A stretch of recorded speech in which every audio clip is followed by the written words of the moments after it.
I wanted to draw attention to the fact that in our part of the world, it's not everybody is Muslim, and there are Christian Arabs, and there are also non-Christian Arabs.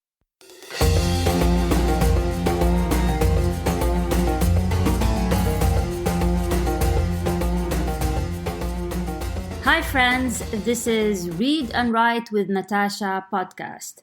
My name is Natasha Tynes and I'm an author and a journalist. In this channel, I talk about the writing life, review books, and interview authors. Hope you enjoy the journey. Today we have Mr. Rayyan Shawaf. Hi Rayyan, how are you? He's the author of the book When All Else Fails. Before we get started with him, I'd like to just read the quick bio. Rayyan Shawaf is a book critic whose reviews and essays have appeared in the Boston Globe, Christian Science Monitor, Globe and Mail, LA Review of Books, Miami Herald, Minneapolis Star Tribune, San Francisco Chronicle, and others. He lives in Malta, and When All Else Fails is his first novel. So, hi Rayyan, how are you? Hi Natasha, I'm fine. Thanks a lot for having me on. Of course, thank you for joining us. I recently finished your novel, and I really enjoyed it.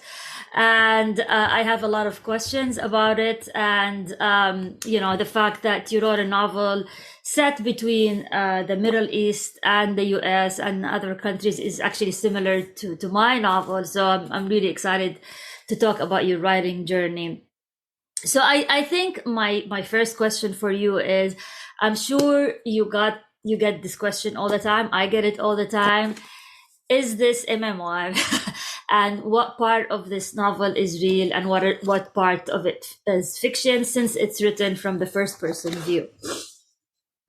Yeah, I do get the question a lot. Sometimes it's not even a question. It's just a straight up assumption that it must be autobiographical, because just for the simple reason that some people are aware of the fact that the protagonist of the novel lived in places I lived in.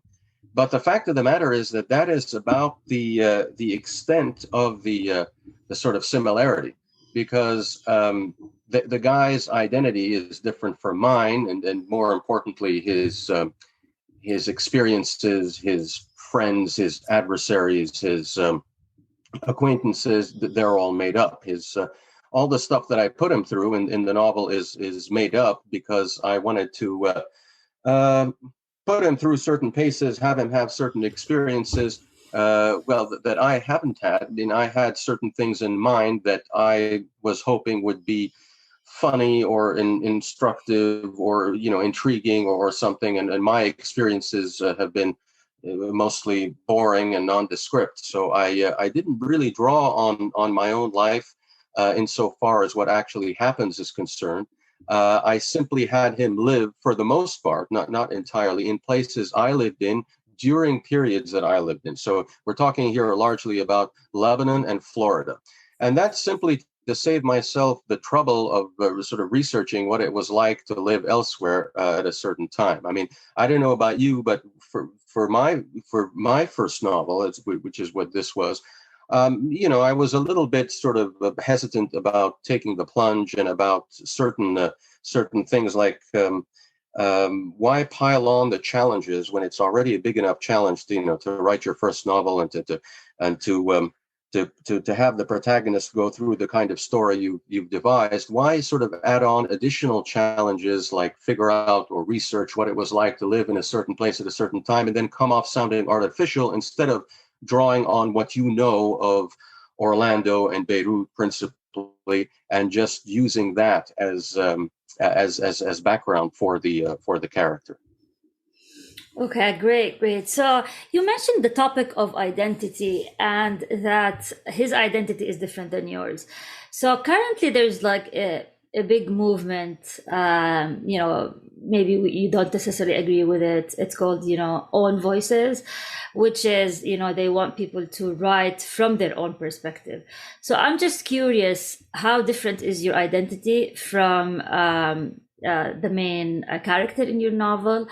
You portrayed him as someone who's Iraqi Christian. Is that similar to your identity? Do you come from the same background? No, I don't, even though I'm partly of Iraqi origin.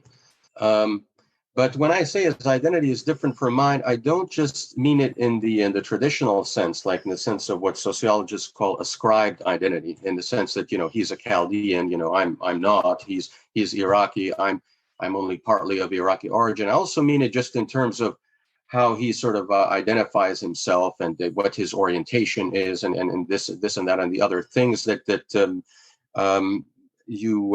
you pick up with time, and things that you formulate, as you go through life.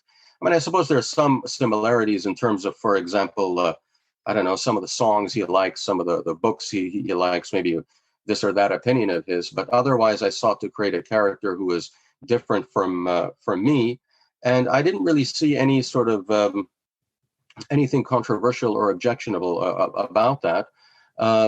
I think there are instances in which it could be objectionable, especially if it occurs on a wide scale. I mean, if, for example, you are part of a group of people who colonize another people and keep them in subjection, and then decide, or some of you decide, that you want to write, a slew of novels from the perspective of such people, but you never consult them, you never, ask them what their opinion is, and you never give them the chance to write their own novels either. Then, for example, you could have an issue. This has been an issue, for example, in Australia regarding representation of Aboriginal people, in literature, especially before you had major Aboriginal writers coming to the fore and representing, their own people and such. So there you can have instances of appropriation and this and that and the other. But if it's just a one-off kind of thing, in which where there is no sort of clear kind of relationship in which one person is from a ruling class and another person is from a muzzled kind of class, muzzled in the sense that not allowed to to express him or herself, then I don't think there's anything wrong with that. And in fact, it might be an enriching experience for all of us to try to write from the perspective of other people. I mean, of course, one can end up doing so in a superficial way, and that's worth avoiding. I would not have chosen an Iraqi Chaldean protagonist. I would not have chosen as easily, somebody with a completely different identity that I didn't feel I had any sort of familiarity with. Something from that of any specific ethnicity or religion that I didn't know anything about. And so I do think that familiarity and knowledge of some kind is essential if you are to come across as as genuine. So I hope that's the case, but I'm probably not the best judge of that. I think in such instances you can be an advocate for yourself and what you've done, and you can defend what you've done, and you can get into debates with people. But ultimately, the judge will be the reader. Yeah, I mean, thank you for this. It's well said. I mean, the reason I'm asking because, I read a lot and I don't see many literature by Arab American authors who focus on the Arab Christian identity. And as an Arab Christian myself, I sort of struggle with writing about in my novels. I mean, I kind of mention it, but part of me is my character is I like to make my characters with kind of ambiguous. You don't know if they're Christian or Muslims. I just put them there because part of me, I felt this is a Pandora's box and I didn't want to open it. But I realized that you actually opened it pretty wide, and one of the main struggles, the main character, his name is Hunayn. How do you pronounce his name? Hunayn. Hunayn. Yeah. Hunayn. Okay. Yeah. So the main reason, Hunayn is most of his, at least 50% of his struggle is about his identity as a Christian Arab, and he struggles with relationship, whether in the West or the East. Like, I felt that he was kind of stuck in purgatory. He does not belong with kind of the Arab camp because he's not Muslim. He belongs to a Christian minority. He does not belong to the kind of Christian West because he's Arab. So I found your portrayal is pretty accurate and very similar to what Arab Christians go through, or at least, I don't want to speak for everyone, but at least to what I went through and I'm still going through as an Arab Christian. So for me, I don't know, I'm assuming that's not your background. And do you feel that because this is not your background, this also allowed you to criticize all religions? Because I felt in your novel you kind of had criticism of Islam, of Christianity, of Judaism, I think of everything. And do you think because you did not you're not vocal about your identity, this gives you more freedom to do so?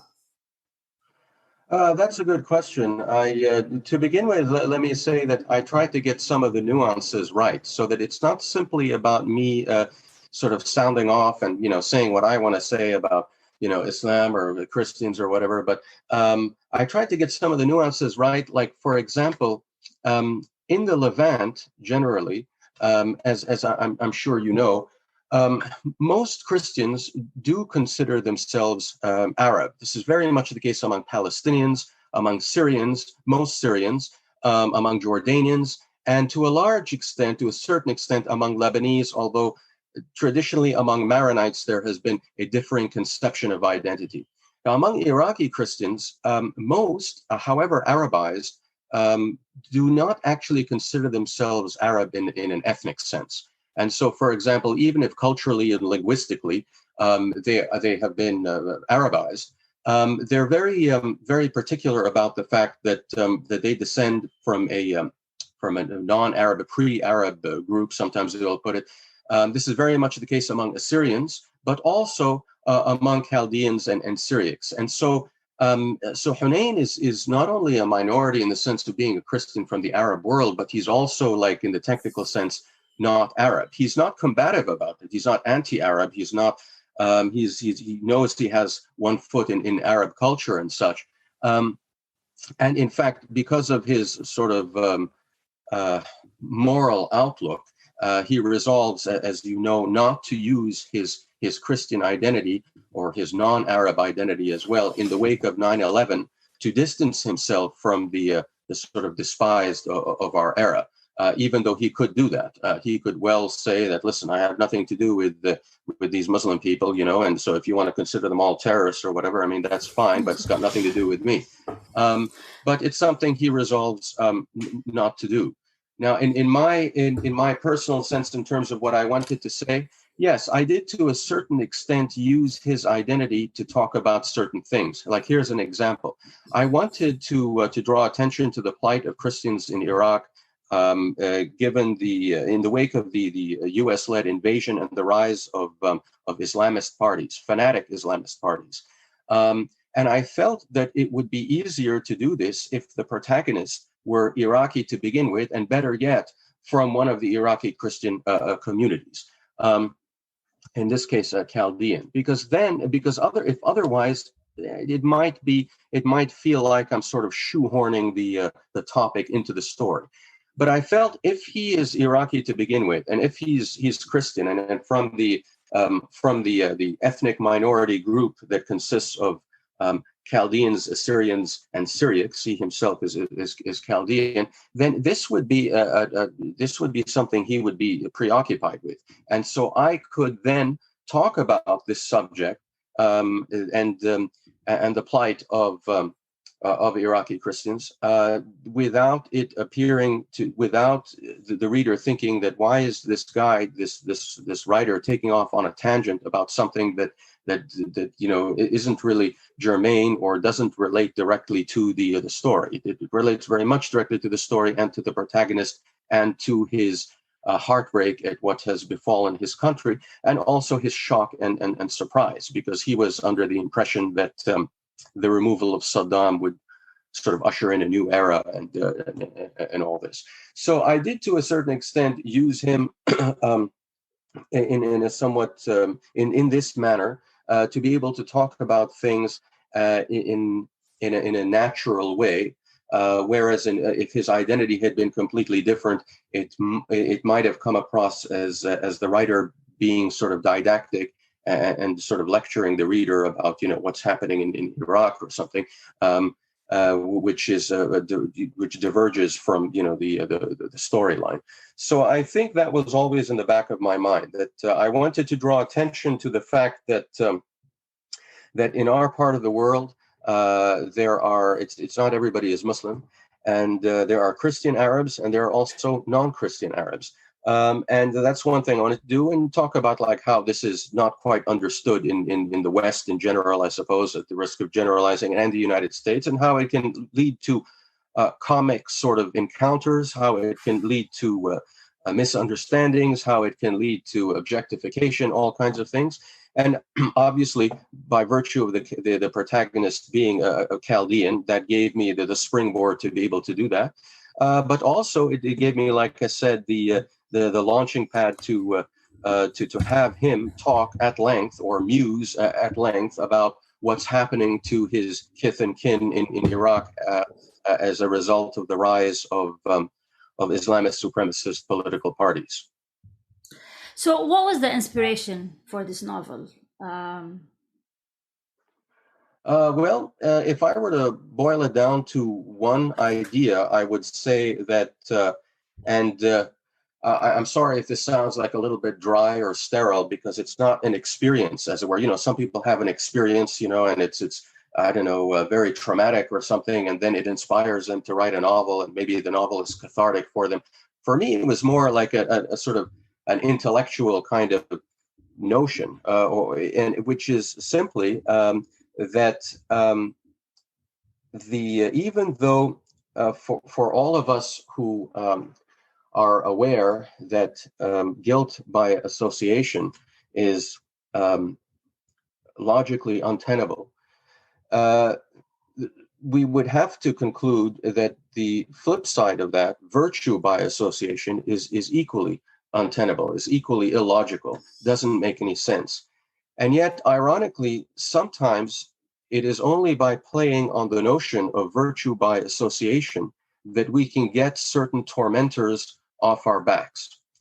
It's sad, but sometimes if you're being bullied or tormented or persecuted or something of that nature, if you try to reason with the people who are, pushing you around and such, and try to tell them that, listen, you're not responsible for what these people from your group have done, if they're criminals or if they're terrorists, and that you shouldn't be associated with them just because you're members of the same general religious or ethnic group. This kind of thing doesn't go very far.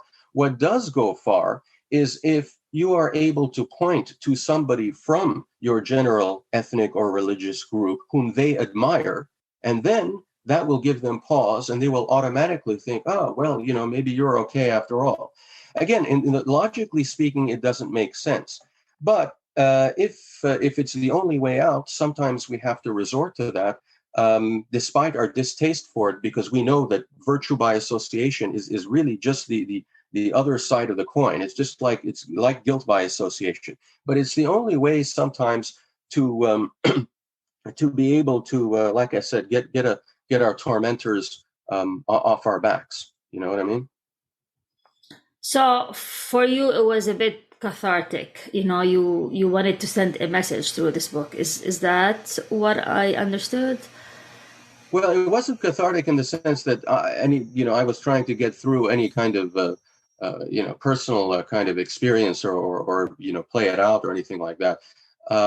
So I wouldn't say so, but I would say that it just allowed me to explore an irony, and I'm big on exploring ironies. Okay. Hunayn fancies himself a rigid logician. Right? He thinks he's very logical, and so just as, like I said, he's not keen on guilt by association. He thinks virtue by association is equally bad, and like I said, he does not play up his Christian affiliation in order to, for example, get himself off the hook if people are, hounding Arabs or Muslims. But there comes a time when, and it happens to him when he's young, when the only way that he can sort of dissuade or even deter people from beating up on him is by resorting to that distasteful kind of play, which is seizing on virtue by association in order to do that. And this is, this comes through later in the novel without giving it away when he is a teacher at a school and he comes into contact with a student who's being bullied. And the student who's being bullied finds that perhaps the only way to give his bullies pause is to play on this virtue by association. And Hunayn finds this distasteful, and he's about to lecture the student about how silly and superficial his defense, as it were, is. But then Hunayn remembers a similar incident that occurred when he was about this child's age, back when he was 12 or 13 in middle school, and how he used the same sort of tack in order to give his tormentors pause and to get them to think more highly of him. He resorted to this kind of virtue by association of look at somebody whom you admire, and by the way, that person, like me, is Iraqi. And his tormentors would never have guessed that, but then, it gave them pause. It's sort of like, imagine if you're, if you're a kid in middle school or high school and you're gay and you're being bullied for it.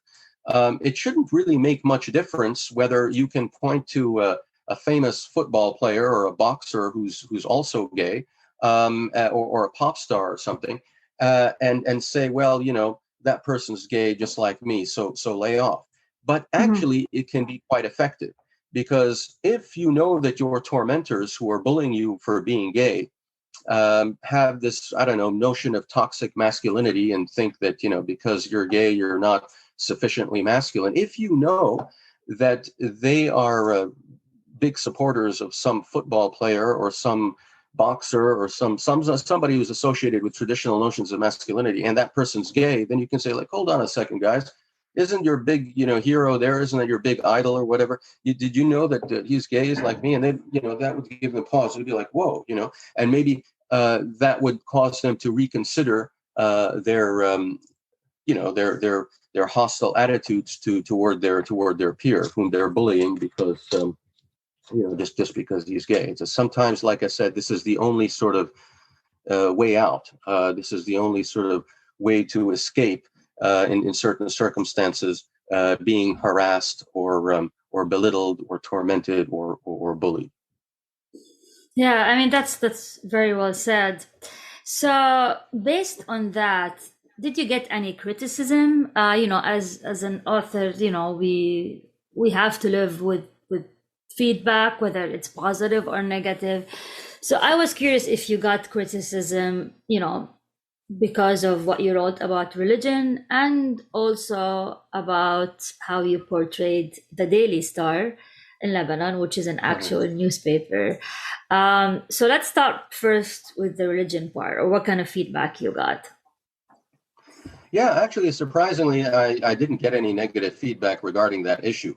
Now, I'm not so naive as to think that that's because everybody liked, Hunayn's flippant sort of attitude toward religion. Hunayn can be quite irreverent or even flippant, like I said, when it comes to sacred cows. It's particularly sort of Islamic ones. Which is to say that, even though he has Muslim friends and he's comfortable being from a Muslim majority region and all that, it's not to say that he sort of uncritically accepts anything and everything that's put out there in terms of presenting Islam as synonymous with peace and, all this sort of thing. He knows the situation is a little bit more complicated than that.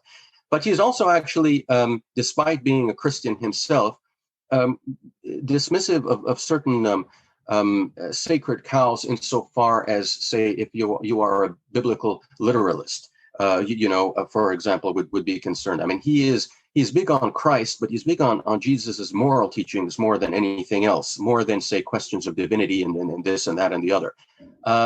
And this comes up, on occasion. And again, he's not a literalist either, like when it comes to, Noah's Ark and stuff. So there are a few jokes that make that clear. And that was intentional because I wanted him to have this sort of identity.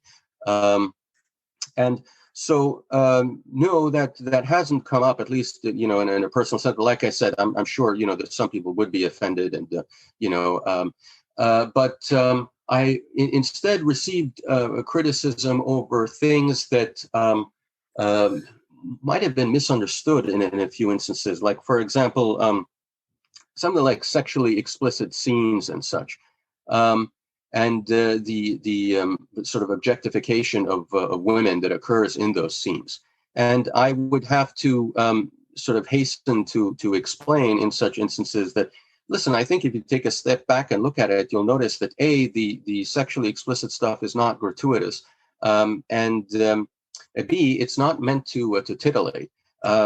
Just not to say there's anything wrong with that. If you want to write erotica or something, that's fine. But that's not the purpose here. And C, perhaps most importantly, what essentially happens on so many occasions in this novel is that, to give one example, there's a character called Kendra, whom her name objectifies, to be sure, in the physical sense. Like, he can tell, for example, that they don't really click on any kind of level other than physically. He's physically drawn to her. And he is virginal and lovelorn and all the rest of it, right?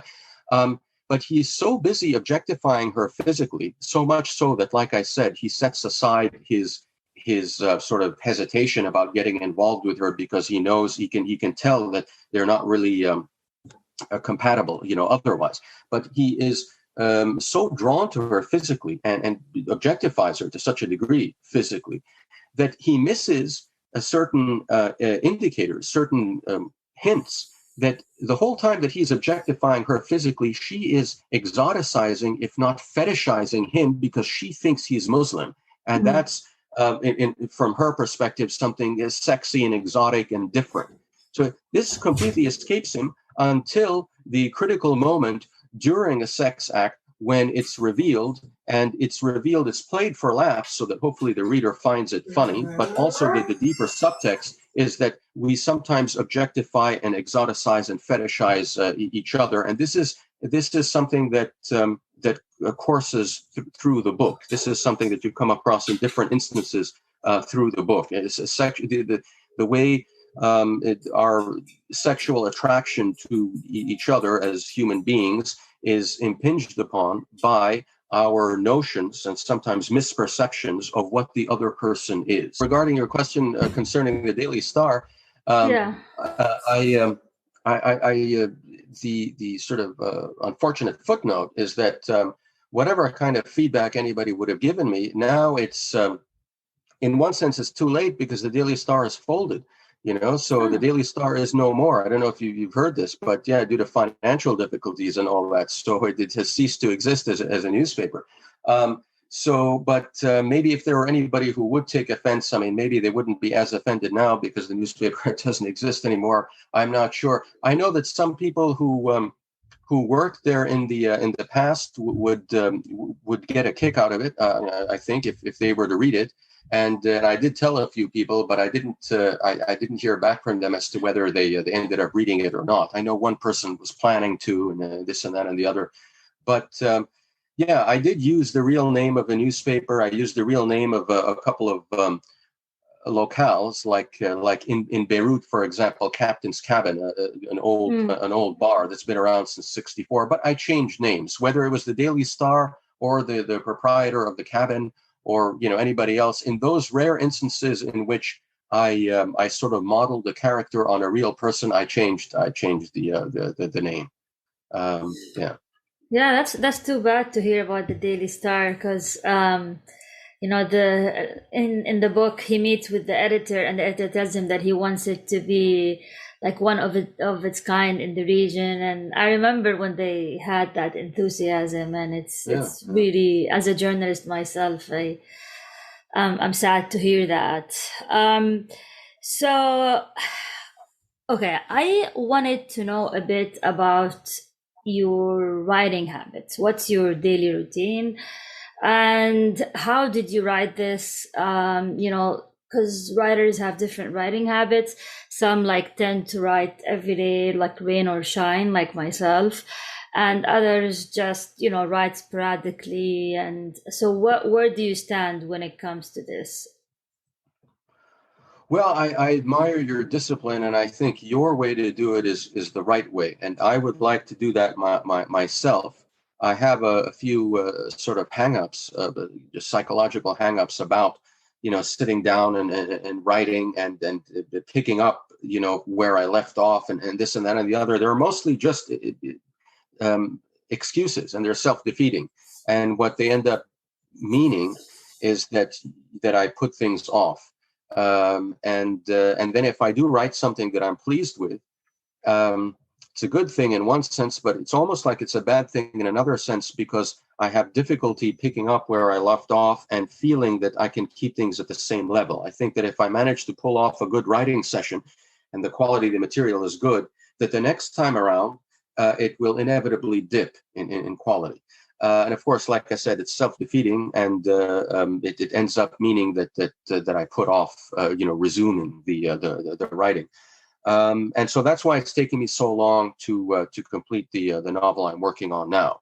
Also, the pandemic affected things. I mean, I don't want to blame it all on the pandemic, but the pandemic sort of affected things. But I do think that the best way to write is not to sit around waiting for inspiration or even try to cultivate inspiration, but to actually sit down and get cracking, and to get in the habit of writing, like you said, say every day or every other day, rain or shine.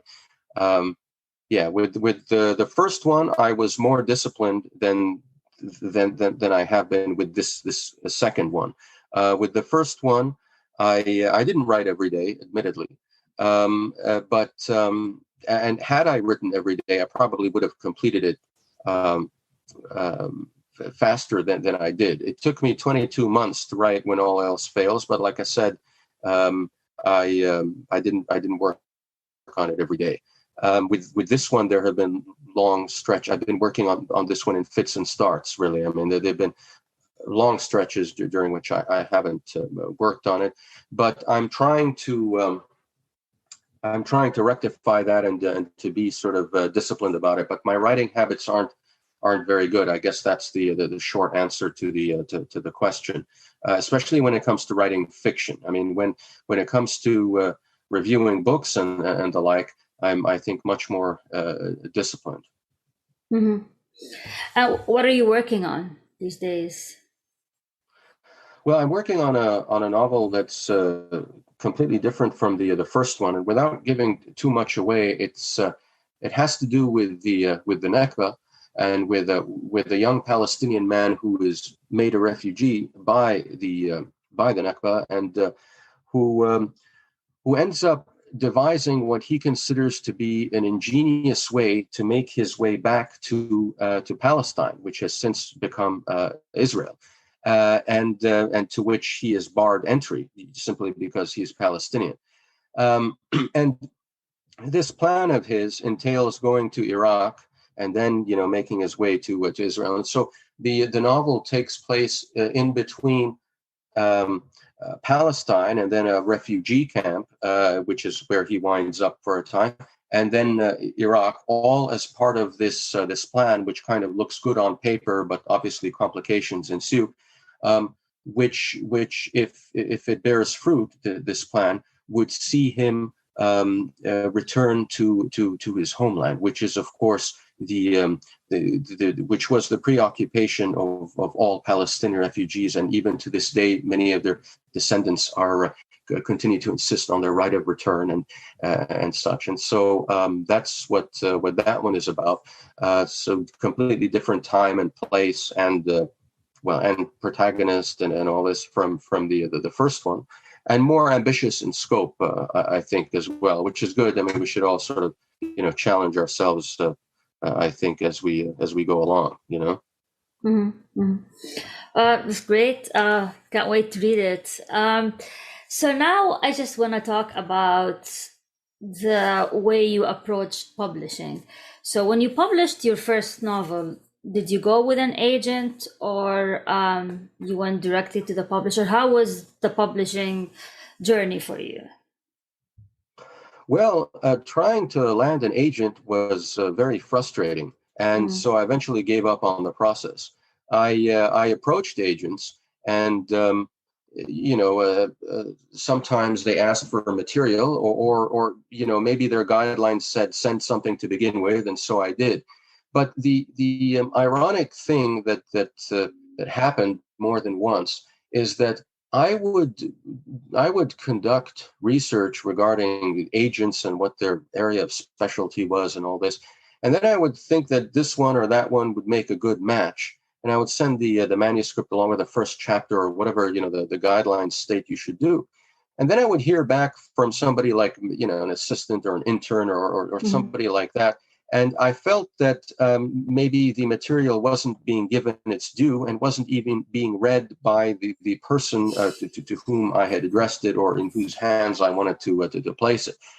And so I got a bunch of rejections, and I started to get, like I said, frustrated by the process. And I think I just started thinking maybe I can cut out the middleman and then just go straight to the publishers. Of course, the risk you run when doing that is that most publishers, and all of the big ones, don't accept unagented submissions.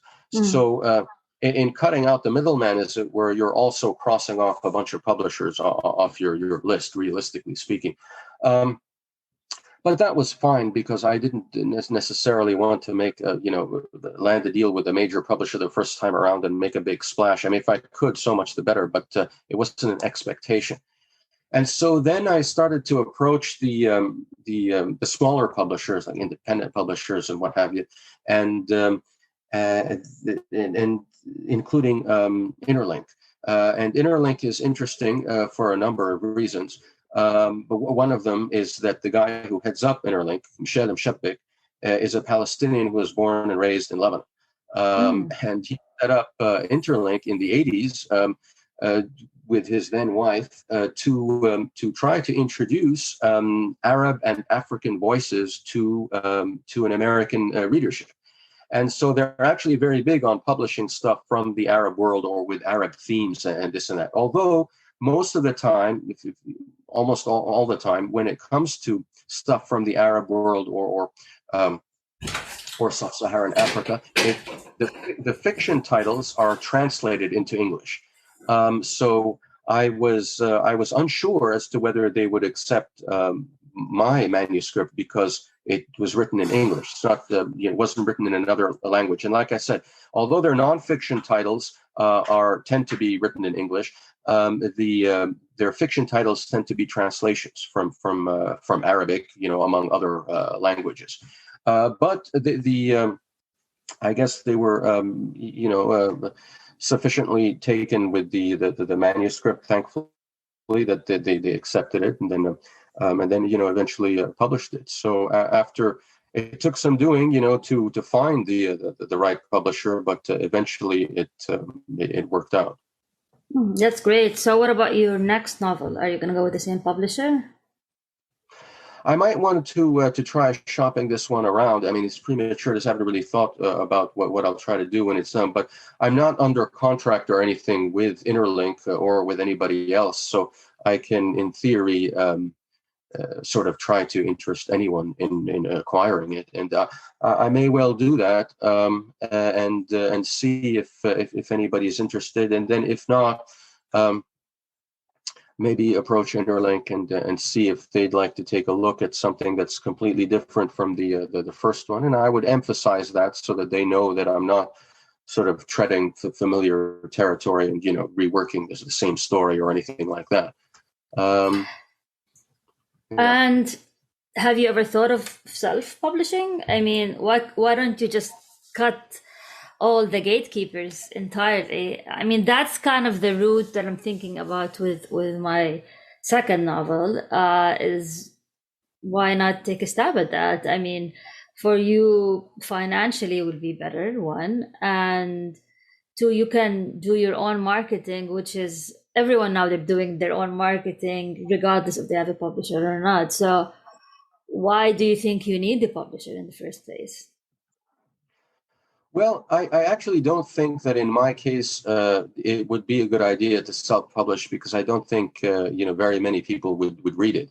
I think if you have a major social media presence or a following of some kind because of some previous work you did or something, then you basically have a guaranteed readership. I didn't have a Facebook account or a Twitter account before this novel. In fact, I established them in large part.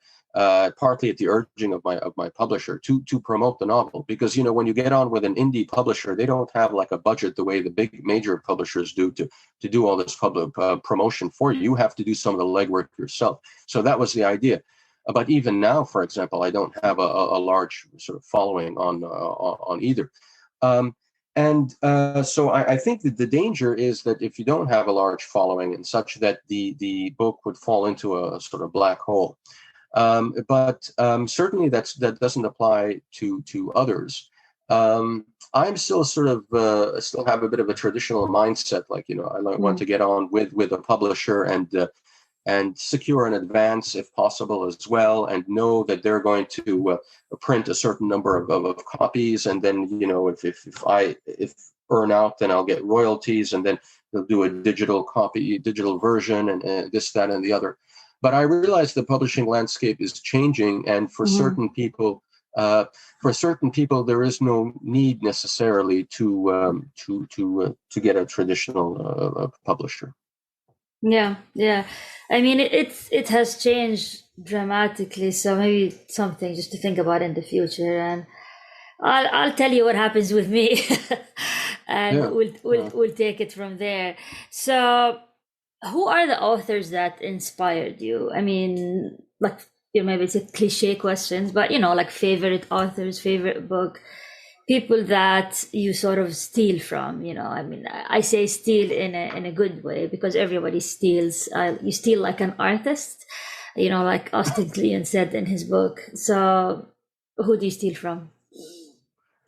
Yeah, well, I think it's it's one of those things where like it's different from one project to the next. So, for example, I can in what I'm working on now is different from the first one. From the first one, I felt that I was inspired or even like, for example, sometimes maybe drew upon in a certain way authors such as Hanif Qureshi, who's a British writer of Pakistani origin, or partly of Pakistani origin, who's written The Buddha of Suburbia and The Black Album. A guy called Edward Limonov, who has had a very checkered political career, but wrote a novel called It's Me, Eddie, as a Russian exile living in the United States during the waning days of the Soviet Union. A Palestinian author who's a citizen of Israel, and who has written about the difficulties of Palestinians in Israel within the Green Line, Sayyid Qashua, who's come to be rather well known. Sorry. Yeah. And so those are some of them. There are a couple of others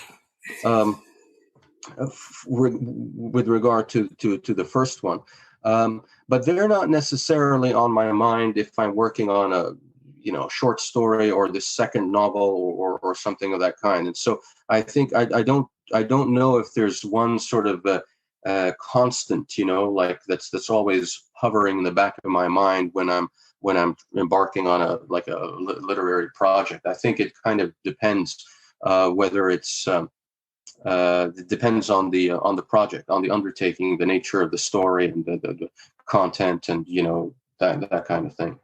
Mm-hmm. I just remembered regarding the first one that was probably a bit of an indirect influence. I think all of the ones I mentioned are indirect influences, but also Gary Steingart and sort of some of his humor.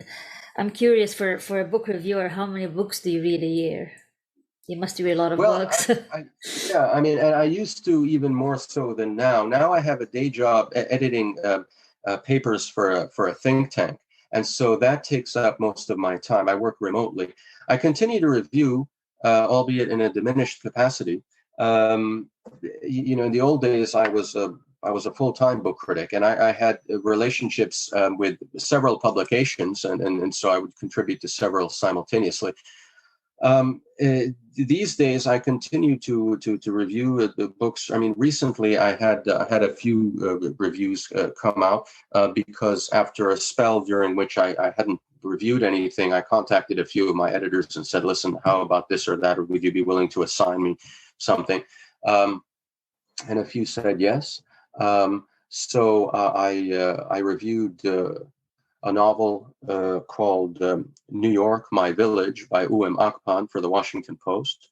I reviewed a nonfiction book by Omar Muallim about Islam in the Americas, North and South America. And I reviewed the latest novel by Percival Everett. The Omar Muallim one was for NBR, the National Book Review, and the Percival Everett one was for the Minneapolis Star Tribune. So I do continue to review it. It keeps the mind limber, and I don't want to sort of sever my contacts with publications, especially those publications that I have like a long-standing relationship with. But I don't do nearly as much as I did before. I get asked a lot by especially young authors about how to publish a novel. Like, how do you do it? So if you can give us like maybe 3 steps of how you should do it, and especially if someone has an idea and passionate about writing, but they have not published anything before, what would you tell them? 1, 2, 3, 4. Well, I would say that if you want to do things the traditional way, then, as we discussed earlier, try to get an agent. But don't just sort of carpet bomb all the literary agencies out there. Maybe try to do some research and see which agents specialize in what, because sometimes they have certain. They have a backlog, and they have successfully placed this or that manuscript, with this or that editor. And sometimes they'll tell you what they like, and they usually tell you what they like and specialize what they're looking for, etc. And one thing you can do to kind of tailor your introductory sort of message or letter to this or that agency or agent in particular is to not only sort of personalize the message, but also do your homework and see if the agent in question has represented writers in the past and specific works as well that might bear certain similarities to what you're working on or what you've just completed. And sometimes you can find such information, like, for example, just go to your bookshelf and pull off the shelves books that you like and that you think have inspired your work. And then check out the acknowledgments page, and you'll find oftentimes that the writer will thank his or her agent.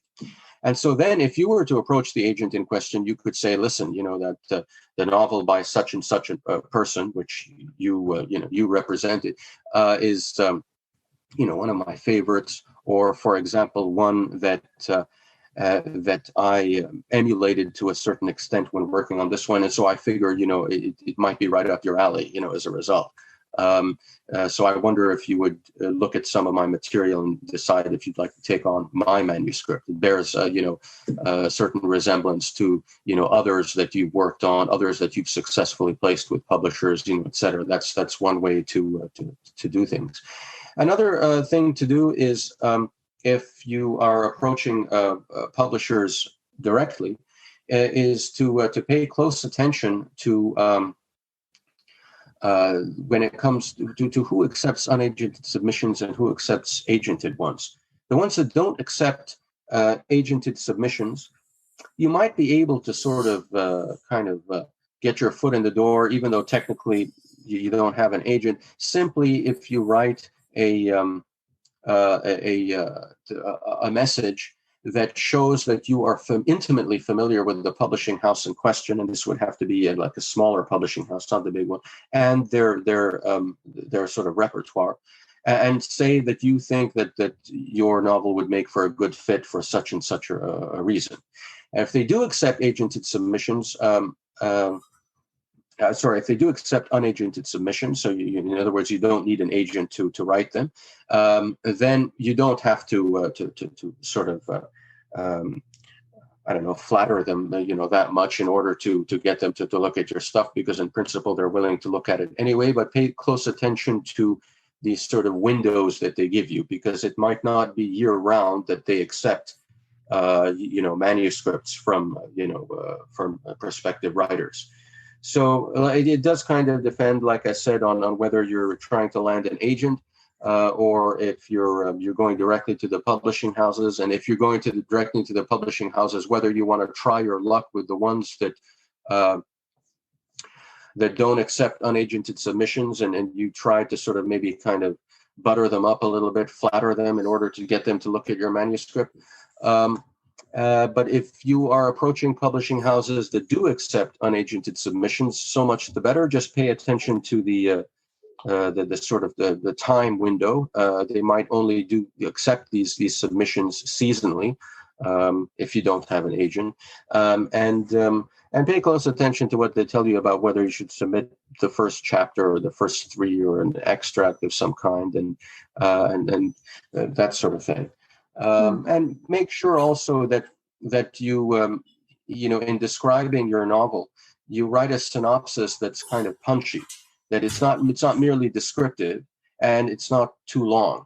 So it's punchy, but it's also maybe one with, like, if not a cliffhanger sort of ending, then at least it sort of poses questions, like, like what's going to happen. You set things up so that, the love affair or the action sequence or whatever it is, and then you don't take the next step, but you kind of interest the person whom you're writing in what the next development might be, and you tell them that I have a more extensive kind of synopsis. If you'd like to look at it, this is the short, punchy one. If you want the more extensive one with all the spoilers and all that, I've got one of those as well. So that way you have several things going, and you have several options available to you in trying to elicit the interest of an agent or a publisher. Mm-hmm. That's great. Thank you very much, Rayyan, for your time. I learned a lot from you. It was a great conversation, and thank you for joining the show.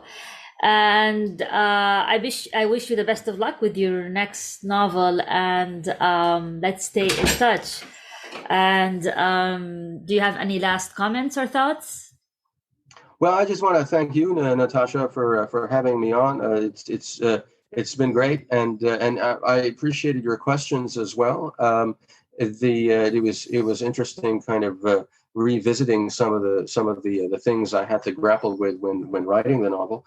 And as I told you before we started, I'll be reading yours. I look forward to it. They call me Wyatt, and I'm glad that you got a kick out of mine, and I look forward to reading yours. And thanks again for having me. It's much appreciated. Thank you. I appreciate it.